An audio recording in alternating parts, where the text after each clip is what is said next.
We bring in my friend, our NBA expert, Brenden Whitted at HU Cosell on Twitter. All right, you can handle both of them without me saying anything else. Is he stuck with the Lakers for 2 more years, and is it hopeless? I don't think that he's stuck. I mean, I think he wants to be there, and maybe this is maybe a little bit telling also about what his son's plans are.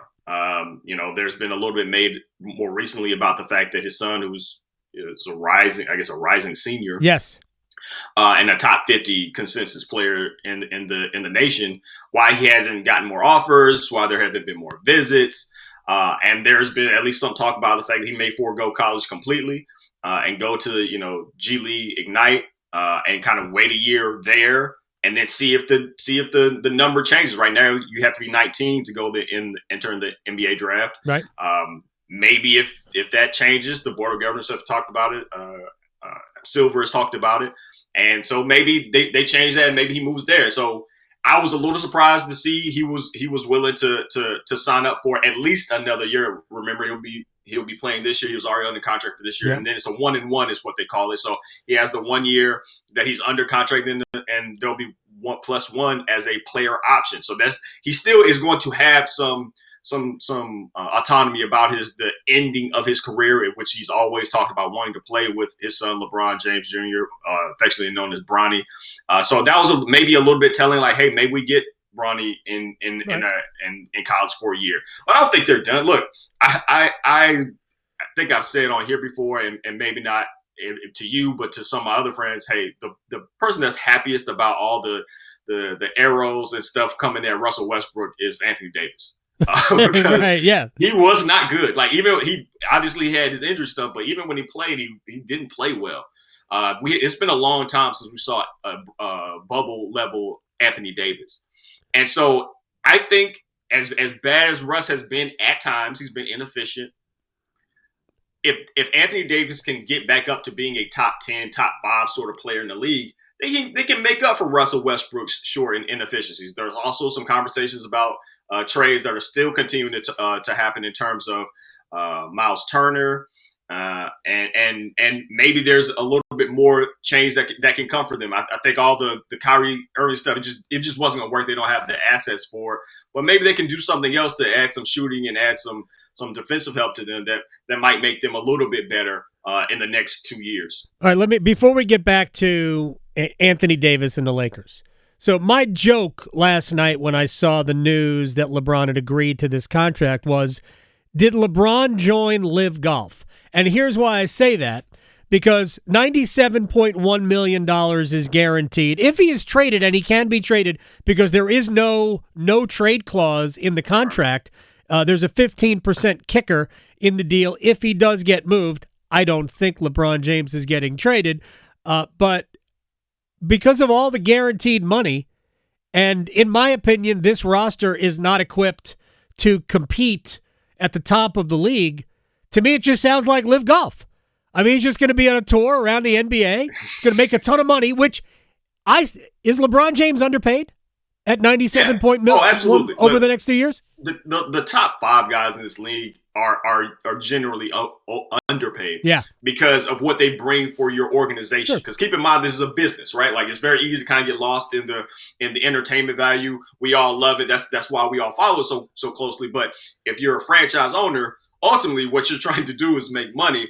And this is a guy that all the eyes are going to be on you. You're getting all the nationally televised games. Usually you get some playoff games. He hasn't for 2 years in the for LA.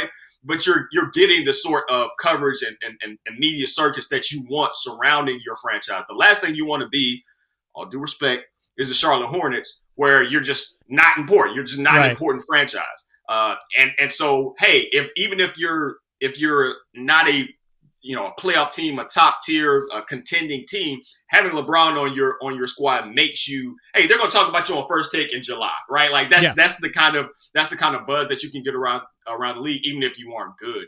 So he's definitely underpaid. Like the cap hurts those guys more than it hurts anybody else. If you're a middling player or a bottom tier player, a guy hanging on, getting a veteran minimum and stuff like that, those can boost your numbers. Yep. If you're at the top percentage, it can hurt you. Another important factor about LeBron's contract. If the media numbers change, which may happen, and depending on CBA and what they do with BRI and stuff like that, when some of these media deals get renegotiated, that number can jump up a little bit. I think it's like to 110 million, right? Like okay. that number can even increase then. Good. He's still underpaid at $110 million. Look, this is the way it is really across sports in general. And we have seen the middle class in all of sports. It's happening in golf right now, actually. Everything is being catered towards the top, and we're trying to prop up in some ways the bottom of the sports. And some of these veteran guys who are still good, they get squeezed out. Nobody's going to, like, what did PJ Tucker sign for? Like $11 million a year for 3 years? That's a pretty good wage, right? He should be able to squeak by on that. But there's a lot of backpacks at that at the back to school right there. Shout out to them for him and Moten for doing that for Southeast Raleigh kids, man. I love it every time I see it. I've covered it a couple times, gone a few and donated some stuff. It's really dope. I was at the park when they put Moten's statue. They unveiled the bust.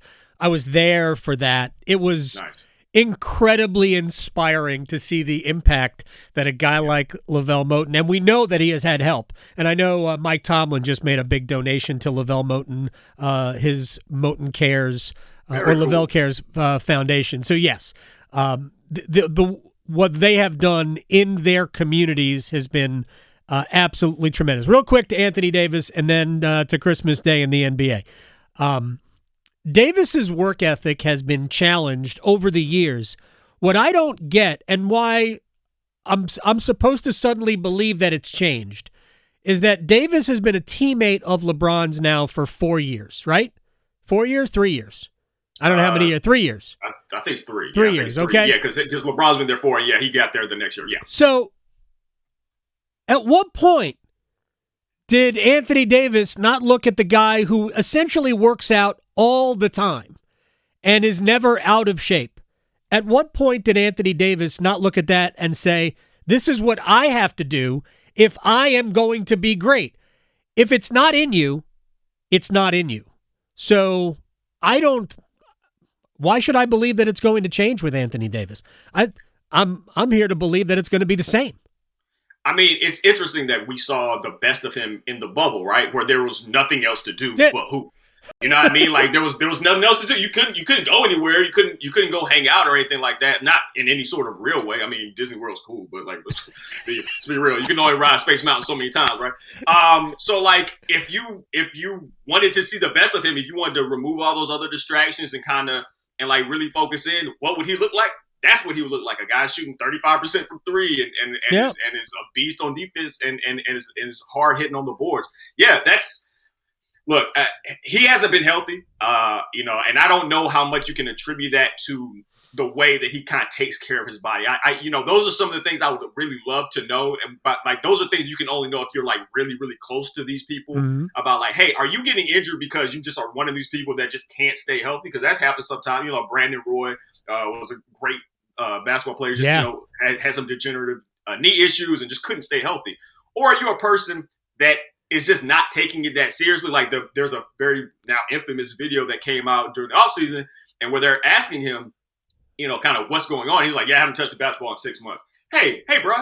I mean, if for no other reason than just the optics, you might want to dead that. Like, you're not that guy, right? Like if you're Giannis or something like that, right, you can get away with that. It's like, okay, yeah, you need the time off. You had a lot of time off, and you're still not going to go work on your craft. It's tough because you were supposed to be the next guy, right? You were supposed to be the guy that takes over. LeBron's not supposed to be the best person on this team anymore. Like, that's the problem. It was supposed he went to a place where you recruited the talent to, hey, I am no longer going to be the number one guy. In the way that Wade did when LeBron got to Miami, hey, I'm still going to be good, but you need to be the guy in order for us to be this contender. That hasn't happened. That mantle hasn't been able to be handed off to him. And so it's certainly disappointing when you hear stuff like that from Davis, and there's, kind of the wry smile. It's like, don't you want to work on this? Like, you have the opportunity to be this X, Y, and Z Hall of Fame, top whatever player, legendary player. And I think that despite his many accolades and despite the success that he has had, I think a lot of people would maybe look at what the talent that he has and say, you know what, it's been a bit of a disappointing career. That's Brenden Whitted, League Pass Lair, at HU Cosell on Twitter. All right, we'll get to Christmas Day and all those other things, and the season's going to come up pretty soon. Training camp starts in about a month and a half. We'll get to that down the road, but I appreciate your time, sir. You have a good one. Go Bison. Absolutely, man. We got two on the Deacon Jones watch list before football season starts. So like, we might be all right. I'm just saying, we might be all right this year. I'm looking forward to it. Thank you very much. Yes, sir. That's Brenden Whitted.